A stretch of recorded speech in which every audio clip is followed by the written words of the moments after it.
जय श्री हरि।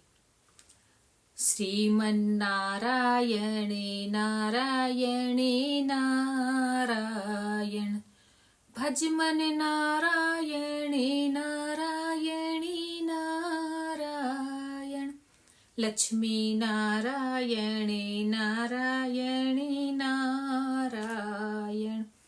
आज हम श्री सत्यनारायण भगवान की कथा आपको समझाएंगे और सुनाएंगे।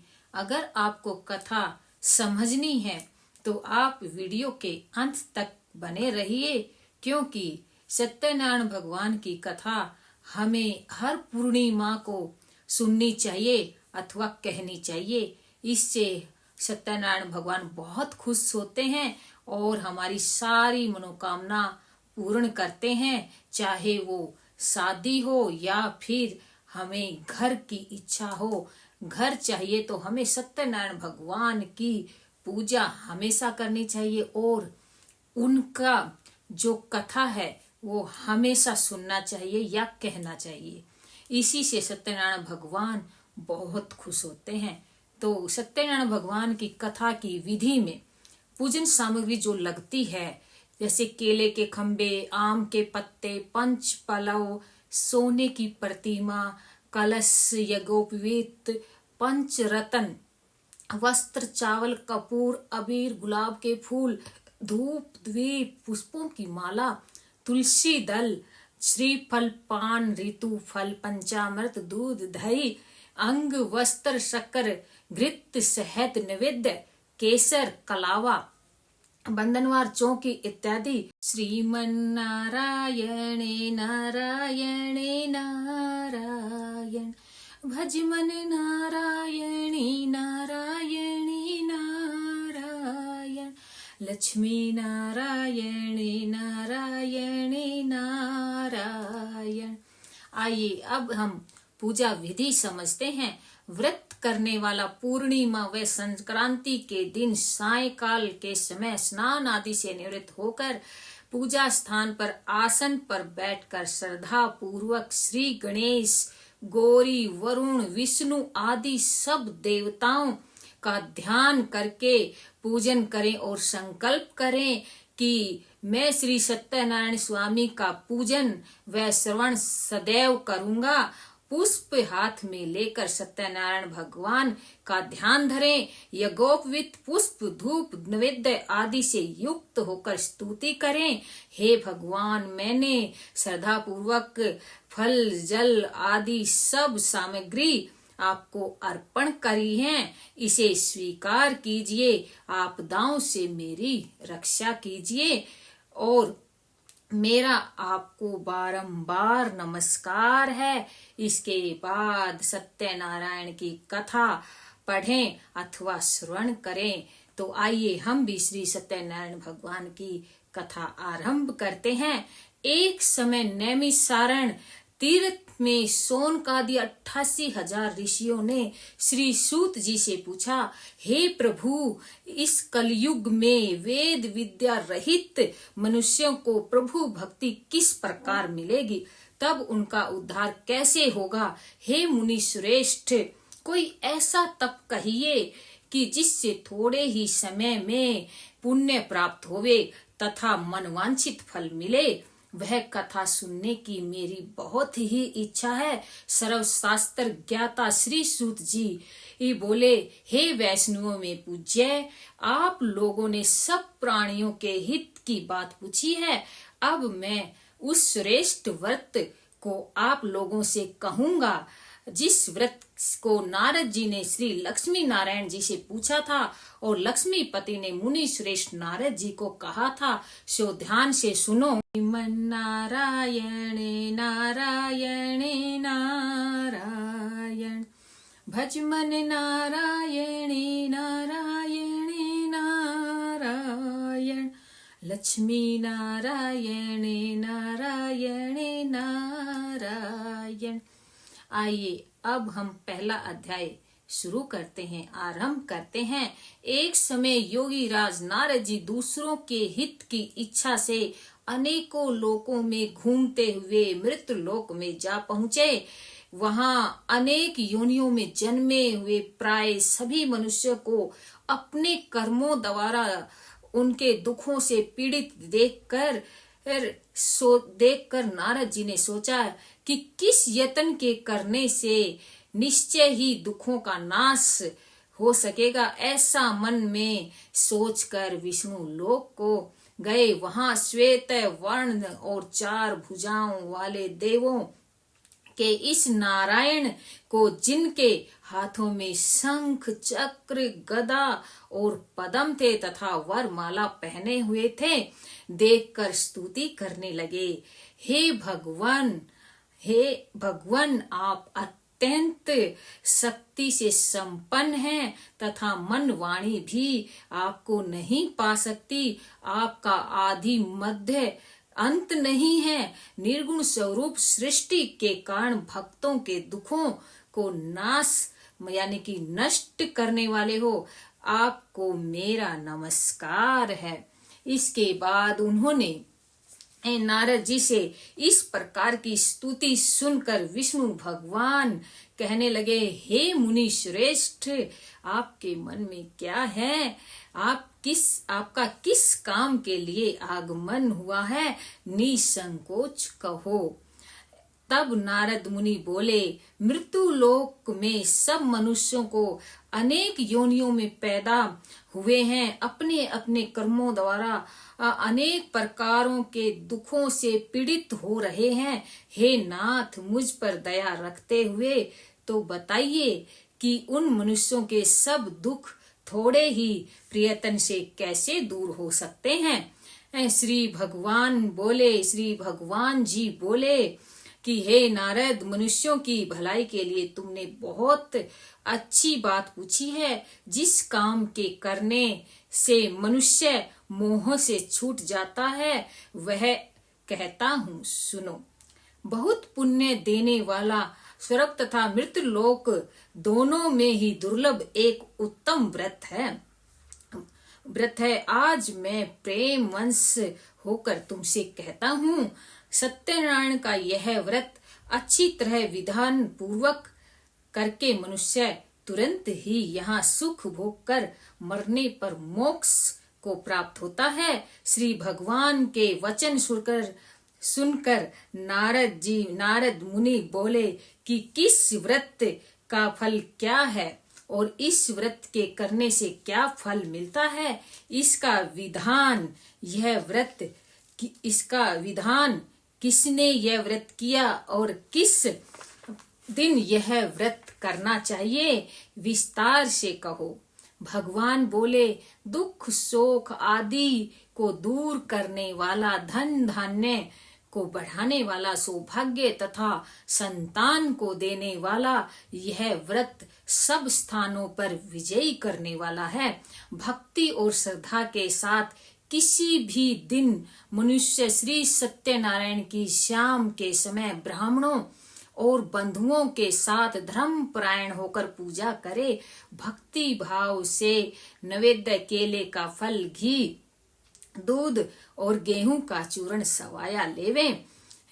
गेहूं के अभाव से साठी का चूर्ण, शक्कर तथा गुड़ ले और सब भक्षण योग्य पदार्थ जमा करके भगवान को अर्पण कर देवें तथा बंधुओं सहित ब्राह्मणों को भोजन करावें। तत्पश्चात स्वयं भोजन करें। नृत्य गीत आदि का आचरण कर सत्यनारायण भगवान का स्मरण करता हुआ समय व्यतीत करें।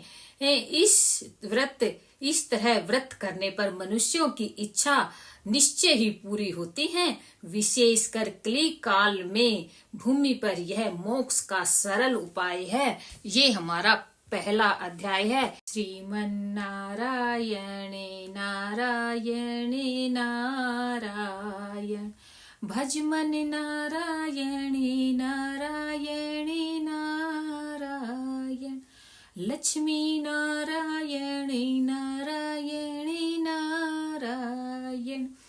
तो आइए अब हम श्री सत्यनारायण भगवान जी का दूसरा अध्याय प्रारंभ करते हैं। सूत जी बोले, ऋषियों, जिसने पहले समय में इस व्रत को किया है उनका इतिहास कहता हूँ, सो ध्यान से सुनो। सुंदर काशी नगरी में एक अत्यंत निर्धन ब्राह्मण रहता था। वह भूख और प्यास से बेचैन हुआ नित्य पृथ्वी पर घूमता रहता था। ब्राह्मणों से प्रेम करने वाले भगवान ने ब्राह्मण को दुखी देखकर बूढ़े ब्राह्मण का रूप धारण कर उसके पास जाकर आदर से पूछा, हे विप्र, नित्य पृथ्वी पर दुखी हुआ क्यों घूमता है? श्रेष्ठ ब्राह्मण, ये सब मुझसे कहो, मैं सुनना चाहता हूँ। ब्राह्मण बोला, मैं निर्धन ब्राह्मण हूँ, भिक्षा के लिए पृथ्वी पर फिरता हूँ। हे भगवान, यदि आप इसका उपाय जानते हो तो कृपा कर कहो। वृद्ध ब्राह्मण बोला कि सत्यनारायण भगवान मनवांछित फल देने वाले हैं, इसलिए हे ब्राह्मण, पूजन कर, जिसके करने से मनुष्य सब दुखों से मुक्त हो जाता है। ब्राह्मण को व्रत का सारा विधान बतलाकर बूढ़े ब्राह्मण का रूप धारण करने वाले श्री सत्यनारायण भगवान अंतर्ध्यान हो गए। जिस व्रत को वृद्ध ब्राह्मण ने बतलाया है, मैं उसको करूंगा, ये निश्चय करने पर उसे रात को नींद नहीं आई। वे सवेरे उठकर सत्यनारायण भगवान के व्रत का निश्चय कर भिक्षा के लिए चला। उस दिन उसको भिक्षा में बहुत धन मिला, जिससे बंधु बांधुओं के साथ उसने सत्यनारायण व्रत किया। इसके करने से वह विप्र सब दुखों से छूटकर अनेक प्रकार की संपत्तियों से युक्त हुआ। उस समय वह विप्र हर मास व्रत करने लगा। इस तरह सत्यनारायण भगवान के व्रत को जो करेगा सब पापों से छूटकर मोक्ष को प्राप्त होगा। आगे जो पृथ्वी पर सत्यनारायण भगवान का व्रत करेगा वह मनुष्य सब दुखों से छूट जाएगा। इस तरह नारद जी ने नारायण का कहा हुआ ये व्रत मैंने तुमसे कहा। ए विप्रो, मैं अब और क्या कहूँ? ऋषि बोले, हे मुनीश्वर, संसार में इस विप्र से सुनकर किस किस ने इस व्रत को किया, हम वह भी सुनना चाहते हैं। इसके लिए हमारे मन में श्रद्धा है। सूत जी बोले, हे मुनियों, जिसने इस व्रत को किया वह सब सुनो। एक समय एक विप्र धन और ऐश्वर्य के अनुसार बंधु बांधुओं के साथ व्रत करने को तैयार हुआ। उसी समय एक लकड़ी बेचने वाला बूढ़ा आदमी आया और बाहर लकड़ियों को रखकर विप्र के मकान में गया। प्यास से दुखी लकड़हारा उनको व्रत करते देखकर विप्र को नमस्कार कर कहने लगा कि ये आप क्या कर रहे हैं और इसके करने से क्या फल मिलता है, कृपा करके मुझसे कहो। ब्राह्मण ने कहा, सब मनोकामनाओं को पूरा करने वाला यह श्री सत्यनारायण का व्रत है। इसकी ही कृपा से मेरे यहाँ धन धान्य की वृद्धि हुई है। विप्र ने इस व्रत के बारे में जानकर लकड़हारा बहुत प्रसन्न हुआ और चरणामृत ले और खाने के बाद अपने घर को गया। लकड़हारे ने अपने मन में इस प्रकार का संकल्प कर लिया कि आज गांव में लकड़ियां बेचने से जो धन मिलेगा उसी से मैं श्री सत्यनारायण भगवान का उत्तम व्रत करूंगा। यह मन में विचार कर वह बूढ़ा आदमी लकड़ियों को अपने सिर पर रखकर जिस नगर में धनवान लोग रहते थे वह ऐसे सुंदर नगर में जा पहुंचा। उसे रोज वहां पर उसे उन लकड़ियों के दाम पहले से 4 गुना मिला। तब वह बूढ़ा लकड़हारा दाम ले और अति प्रसन्न होकर पक्के केले की फली, शक्कर, घी, दूध, दही, गेहूं का चूर्ण इत्यादि भगवान के व्रत की कुल सामग्रियों को लेकर अपने घर को गया। फिर उसने अपने भाइयों को बुलाकर विधि के साथ भगवान जी का पूजन और व्रत किया।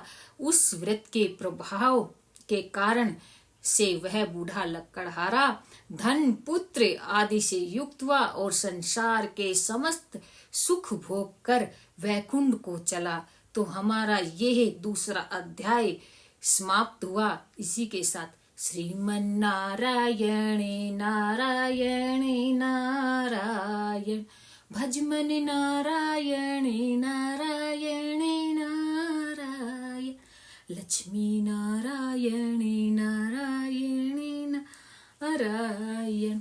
तो आइए अब हम श्री सत्यनारायण भगवान का तीसरा अध्याय प्रारंभ करते हैं। सूत जी बोले, हे श्रेष्ठ मुनियों में अब आगे की कथा कहता हूँ, सो सुनो। पहले समय उल्कामुख नाम का एक बुद्धिमान राजा था। वह सत्यवक्ता और जितेंद्रिय था। प्रतिदिन देवों स्थानों पर जाता और गरीबों को धन देकर उनके कष्ट दूर करता था। उनकी पत्नी कमल के समान मुख वाली और सती साध्वी थी। भद्रशिला नदी के तट पर दोनों श्री सत्यनारायण भगवान का व्रत किया। उस समय वह वहां पर एक साधु वैश्य आ गया। उसके पास व्यापार के लिए बहुत सा धन था। वह नाव को किनारे पर ठहराकर राजा के पास आ गया और राजा को व्रत करते हुए देखकर विनय के साथ पूछने लगा, भक्ति युक्त चित्त से ये आप क्या कर रहे हो? मेरी सुनने की इच्छा है, सो आप यह मुझे बताइए। राजा बोला, हे साधु, अपने बांधुओं के साथ पुत्रादि की प्राप्ति के लिए महाशक्ति मान ये एक व्रत सत्यनारायण भगवान का व्रत वह पूजन किया जा रहा है। राजा के ऐसे वचन सुनकर साधु आदर से बोला, हे राजन, मुझको इसका सब विधान कहो। मैं भी आपके कथा अनुसार इस व्रत को करूंगा। मेरे भी कोई संतान नहीं है। इसके करने से निश्चय ही होगी। राजा के सब विधान सुन व्यापार से निवृत्त हो आनंद के साथ घर गया। साधु ने अपनी स्त्री से संतान देने वाले उस व्रत का समाचार सुनाया और कहा कि जब मेरे संतान होगी तब मैं इस व्रत को करूंगा। उसने ऐसे वचन अपनी पत्नी लीलावती से कहे। साधु ने ऐसे वचन अपनी पत्नी श्री स्त्री यानी कि अपनी पत्नी लीलावती से कहे। एक दिन उसकी स्त्री लीलावती प्रेम के साथ आनंदित हो सांसारिक धर्म में प्रवृत्त होकर सत्यनारायण भगवान की कृपा से गर्भवती हो गई तथा 10वें महीने उसके एक सुंदर कन्या का जन्म हुआ। दिनों दिन वह कन्या इस तरह बढ़ने लगी जैसे शुक्ल पक्ष का चंद्रमा बढ़ता है। कन्या का नाम कलावती रखा गया। तब लीलावती ने मीठे वचनों में, मीठे शब्दों में अपने पति से कहा कि जो आपने संकल्प किया था कि मैं भगवान का व्रत करूंगा, आप उसे करिए। साधु बोला, हे प्रिय, इसके विवाह पर करूंगा। अपनी पत्नी को आश्वासन देकर वह नगर को गया। कलावती पितृगृह में वृद्धि को प्राप्त हो गई और साधु ने जब नगर में सखियों के साथ अपनी पुत्री को देखा तो वे तुरंत दूत को बुलाकर कहा कि पुत्री के लिए कोई सुयोग्य वर देख कर लाओ। साधु की आज्ञा पाकर दूत कंचन नगर पहुंचा और वहां पर खोज कर देखभाल करने पर लड़की के लिए सुयोग्य वाणिक पुत्र को ले आया। उस सुयोग्य लड़के को देखकर साधु ने अपने बंधु बांधवों सहित प्रसन्नचित्त अपनी पुत्री का विवाह उसके साथ कर दिया। किंतु दुर्भाग्य से विवाह के समय भी व्रत करना भूल गया। तब श्री सत्यनारायण भगवान क्रोधित हो गए और उसे श्राप दिया कि तुम्हें दारुण दुख प्राप्त होगा। अपने कार्य में कुशल साधु बनिया जामाता सहित समुद्र के समीप स्थिर रतनपुर नगर में गया और वहां दोनों ससुर जमाई चंद्रकेतु राजा के उस नगर में व्यापार करने लगे। एक रोज भगवान सत्यनारायण की माया से प्रेरित कोई चोर राजा का धन चुरा कर भागा जा रहा था, किंतु राजा के दूतों को आता देखकर चोर ने घबरा कर भागते हुए राजा के धन को वहीं चुपचाप रख दिया जहां ससुर जमाई ठहरे हुए थे। जब दूतों ने उस साधु वैश्य के पास राजा के धन को रखा देखा तो उन्होंने दोनों को बांध कर ले गए और प्रसन्नता से दौड़ते हुए राजा के समीप जाकर बोले, ये दो चोर हम पकड़ लाए हैं, देखकर आज्ञा दें। तब राजा की आज्ञा से उनको कठिन कारावास में डाल दिया गया और उनका धन छीन लिया। सत्यनारायण भगवान के श्राप द्वारा उनकी पत्नी भी घर पर बहुत दुखी हुई और घर में जो धन रखा था वे चोर चुरा कर ले गए। शारीरिक व मानसिक पीड़ा तथा भूख और प्यास से अति दुखित हो अन्न की चिंता में कलावती एक ब्राह्मण के घर गई। वहां उसने सत्यनारायण भगवान का व्रत होते देखा, फिर कथा सुनी और तथा प्रसाद ग्रहण कर रात को घर आई। माता ने कलावती से कहा, हे पुत्री, अब तक कहाँ थी, वह तेरे मन में क्या है? कलावती बोली, हे माता, मैंने एक ब्राह्मण के घर श्री सत्यनारायण भगवान का व्रत देखा है। कन्या के वचन सुनकर लीलावती भगवान के पूजन की तैयारी करने लगी। लीलावती ने परिवार और बंधुओं के साथ श्री सत्यनारायण भगवान का पूजन किया और वर मांगा कि मेरे पति और दामाद शीघ्र ही आ जावें। साथ ही प्रार्थना की, हम सबका अपराध क्षमा करो। सत्यनारायण भगवान इस व्रत के करने से संतुष्ट हो गए और राजा चंद्रकेतु के स्वप्न में दर्शन देकर कहा, हे राजन, दोनों वैश्यों को सुबह ही छोड़ दो, नहीं तो तेरा धन राज्य पुत्रादि नष्ट कर दूंगा। राजा से ऐसे वचन कहकर भगवान अंतर ध्यान हो गए। प्रातःकाल राजा चंद्रकेतु ने सभा में अपना स्वप्न सुनाया, फिर दोनों वाणिक पुत्रों को कैद से मुक्त कर सभा में बुलाया। दोनों आते ही राजा को नमस्कार किया। राजा मीठे वचनों में बोला, हे महान भावो, भावी वंश, ऐसा कठिन दुख प्राप्त हुआ, अब तुम्हें कोई भय नहीं है। ऐसा कहकर राजा ने उनको नए नए वस्त्राभूषण देकर तथा उनका जितना धन लिया था उसे दोगुना धन देकर उनको विदा किया। दोनों वैसे अपने घर को चल दिए। ये हमारा तीसरा अध्याय संपन्न हुआ। इसी के साथ श्रीमन्नारायणे नारायणे नारायण, भजमनि नारायणे नारायणे नारायण, श्रीमन्नारायणे नारायण नारायणे, लक्ष्मी नारायणे नारायणे नारायण। तो आइए अब हम चौथा अध्याय आरंभ करते हैं। सूत जी बोले, वैश्य ने मंगलाचार करके यात्रा आरंभ की और अपने नगर को चला। उनके थोड़ी दूर चलने पर दंडी वेशधारी सत्यनारायण ने उनसे पूछा, हे साधु, तेरी नाव में क्या है?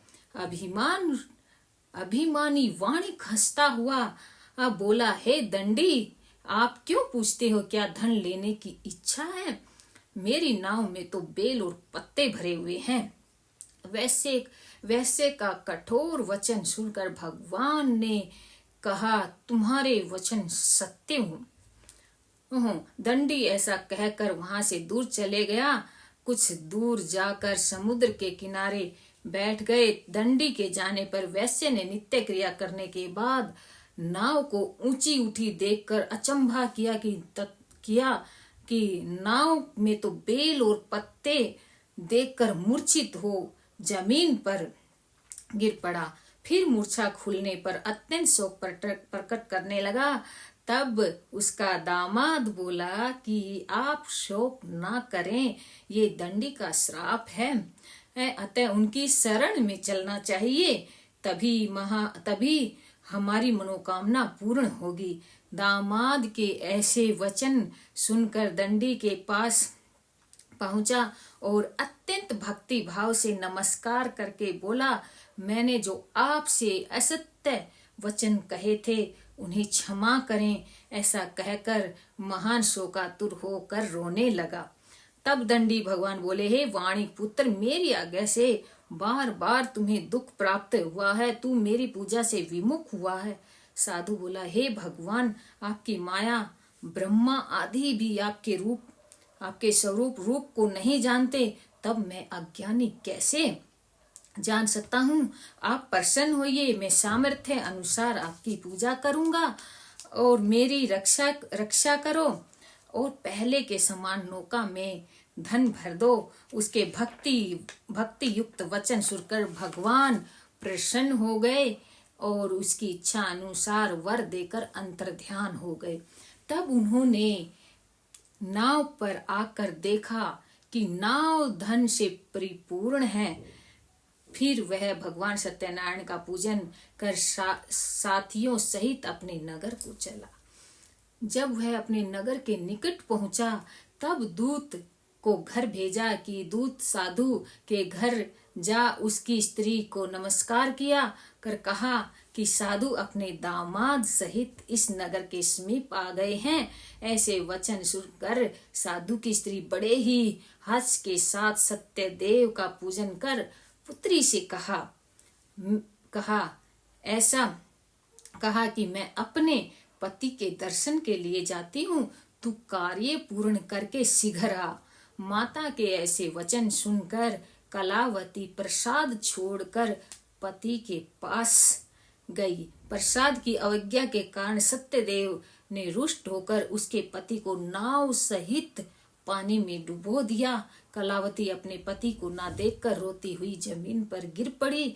इस तरह नौका को डूबा हुआ देख तथा कन्या को रोता हुआ देख साधु दुखित हो बोला, हे प्रभु, मुझसे क्या मेरे परिवार से जो भूल हुई है उसे क्षमा करो। उसके दीन वचन सुनकर सत्यदेव प्रसन्न हो गए और आकाशवाणी हुई, साधु, तेरी कन्या मेरा प्रसाद छोड़कर आई है, इसलिए इसका पति अदृश्य हुआ है।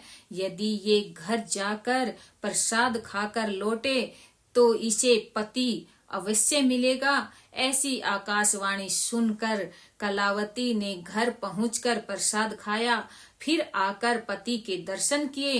तत्पश्चात साधु ने बंधु बांधवों सहित सत्यदेव का विधि पूर्वक पूजन किया। इस लोक का सुख भोग कर अंत में स्वर्ग लोक को गया। तो ये हमारा श्री सत्यनारायण भगवान जी का चौथा अध्याय समाप्त हुआ। इसीलिए श्रीमन्नारायणे नारायणे नारायण, भज मन नारायणे नारायणे नारायण, लक्ष्मी नारायणे नारायणे नारायण।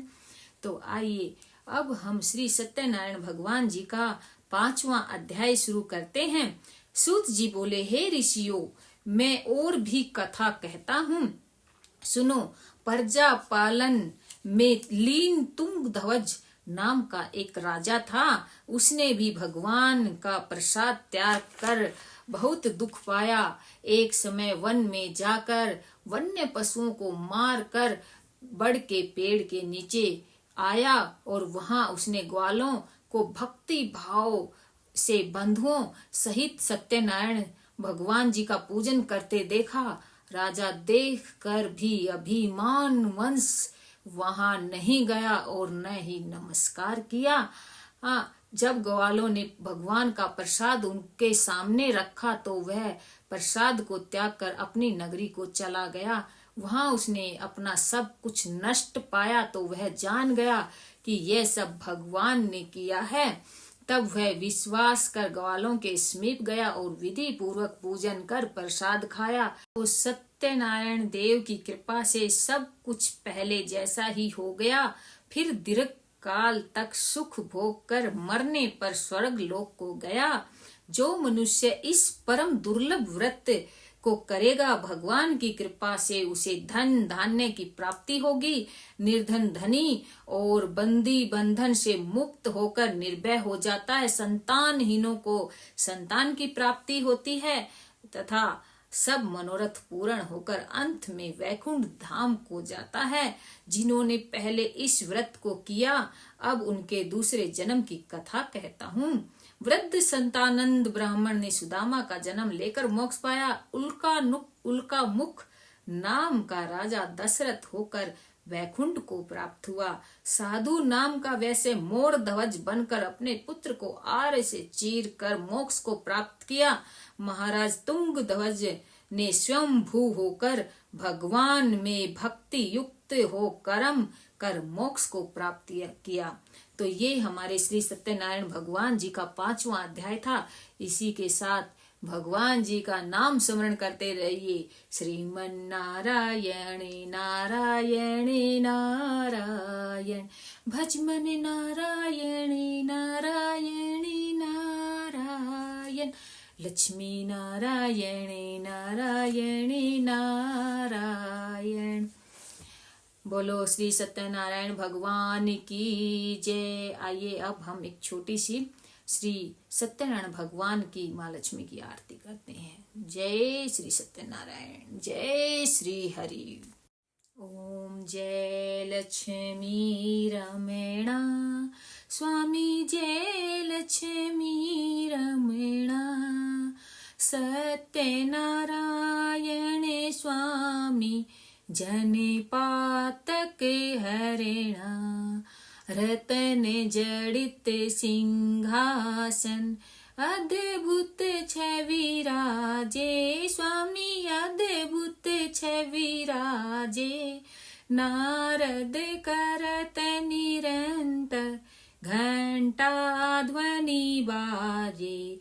ओम जय लक्ष्मी रमणा, प्रगट भय कलि कारण, द्विज को दर्श दिए, स्वामी द्विज को दर्श दिए, बूढ़ो ब्राह्मण बन कर कंचन महल कियो, जय लक्ष्मी रमणा, दुर्बल भील कराल इन पर कृपा करी, स्वामी इन पर कृपा करी, चंद्रचूड़ एक राजा तीन की विपत्ति हरी, जय लक्ष्मी रमणा, वैसे मनोरथ पायो सरदा तज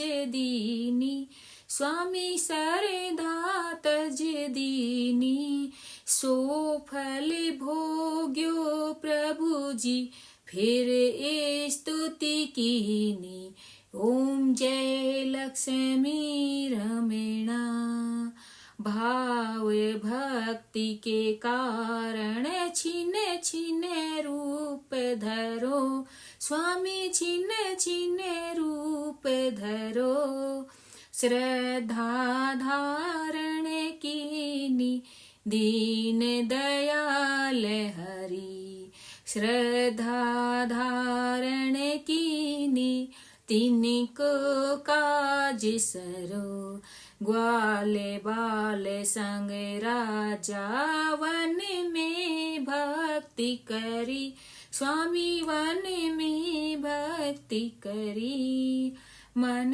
वांछित फल पावत दीन दयाल हरि, ओम जय लक्ष्मी रमणा, चढ़त प्रसाद सवाया कदली फल मेवा, स्वामी कदली फल मेवा, धूप द्वीप तुलसी से राजी सतदेवा, ओम जय लक्ष्मी रमणा, श्री सत्यनारायण जी की आरती जो कोई नरे गावे, स्वामी प्रेम सहित गावे। कहते शिवानंद स्वामी, कहते हरि हर स्वामी, मन वांछित फल पावे। ओम जय लक्ष्मी रमणा, स्वामी जय लक्ष्मी रमणा। बोलो श्री सत्यनारायण भगवान की जय।